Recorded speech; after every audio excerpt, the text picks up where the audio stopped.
22 août, l'Église vénère la Bienheureuse Vierge Marie sous le titre de Reine. C'est une mémoire liturgique instituée par le pape Pie XII en 1954. Mais la piété populaire l'acclamait déjà avec ce titre de souveraine.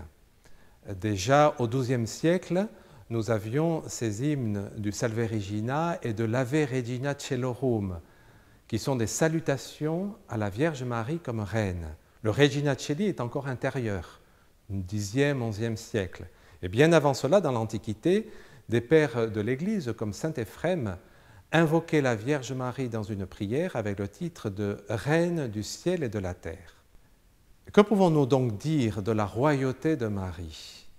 Quelles sont ses caractéristiques? Le pape Pie XII, au moment où il instituait cette fête, disait que la raison essentielle de la royauté de Marie est sa maternité divine, autrement dit, le lien très fort qui l'unit à son Fils, et également sa participation éminente à l'œuvre du salut. Autrement dit, la royauté de Marie est liée à la royauté du Christ. Et la royauté du Christ, nous le savons, est tout à fait différente de celle que nous observons dans les monarchies terrestres. Rappelons-nous de ce que disait le Seigneur à ses apôtres. Les chefs des nations les commandent en maîtres, et les grands font sentir leur pouvoir. Parmi vous, il ne devra pas en être ainsi. Celui qui veut devenir grand parmi vous sera votre serviteur.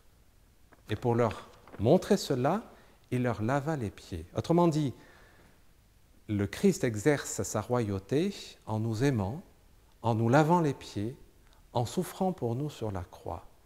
Et là, au pied de la croix, nous trouvons la Vierge Marie, très unie aux souffrances de son Fils. C'est là qu'elle est devenue reine. Déjà dans sa vie terrestre, et a fortiori, lorsqu'elle a été appelée au ciel avec son corps et son âme. Elle exerce sa royauté comme un pouvoir qui n'est pas oppressant, c'est un pouvoir d'amour, c'est un pouvoir de prière. Elle intercède pour nous, elle veille sur nous, elle nous protège. Mais la royauté de Marie ne crée aucune distance entre elle et nous, bien au contraire. Depuis le ciel, elle peut veiller sur chacun d'entre nous. Elle règne par sa prière, par sa protection maternelle, par son amour.